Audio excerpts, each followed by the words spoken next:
Mungu hatumii kiasi ya kile tunachotoa, bali Mungu anatumia moyo unaotoa. Mungu hatumii kiasi ya kile tunachotoa, bali Mungu anatumia moyo unaotoa. Tukitoa kidogo, tukitoa kingi, Mungu haangalii kwamba nilichotoa ni kingi nikikipima na cha mwingine, au ni kidogo nikikipima na cha mwingine, lakini Mungu anaangalia ule moyo unaotoa. Bwana Yesu asifiwe. Tajiri anaweza kutoa pesa, masikini anaweza kutoa moyo, anaweza kutoa muda, na anaweza kutoa msaada. Wote wanabarikiwa kwa moyo wa upendo na wa kutoa. Tajiri anapotoa mali, fedha, maskini anapotoa mali, muda na msaada, basi Mungu anaangalia moyo uliotoa, moyo wa upendo na ule moyo wa utoaji. Ndicho Mungu ambacho anaangalia. Bwana Yesu asifiwe.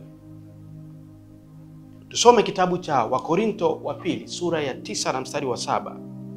Biblia inasema hivi: kila mtu na atende kama alivyokusudia moyoni mwake, si kwa huzuni wala si kwa lazima, maana Mungu humpenda yeye atoaye kwa moyo wa ukunjufu. Kwa kila mtu na atende, na afanye, na atoe kama alivyokusudia moyoni mwake.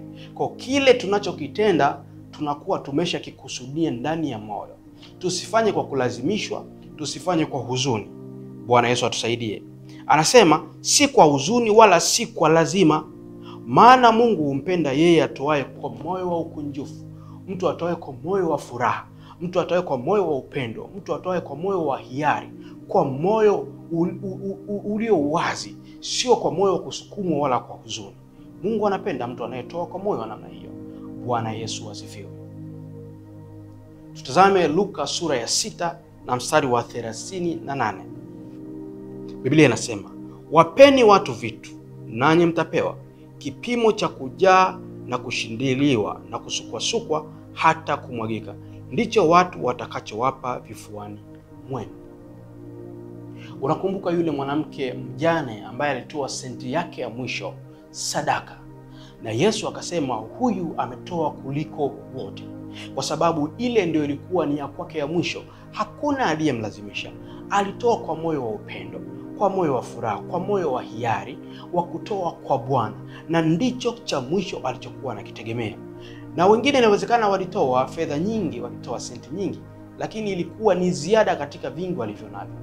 Lakini pia inawezekana walitoa wengine sio kwa moyo wa furaha, sio kwa moyo wa kupenda, tujue. Lakini Yesu anasema yule mwanamke mjane ambaye alitoa senti yake ya mwisho alitoa vingi kuliko wote. Kwa haijalishi kama wewe ni maskini ama ni tajiri, unapotoa kwa moyo wa furaha, kwa moyo wa kupenda, kwa moyo wa kufanya kama kwa Bwana, sadaka yako inakubaliwa. Hapo unakuwa ni moyo wa utoaji, unatoa kwa upendo na kwa utoaji. Mungu akusaidie uweze kuwa na moyo wa utoaji, uweze kutoa kwa upendo, kwa moyo wa furaha, kwa moyo mkunjufu, na akubariki katika kile unachokitoa katika moyo wa namna hiyo, katika jina la Yesu Kristo.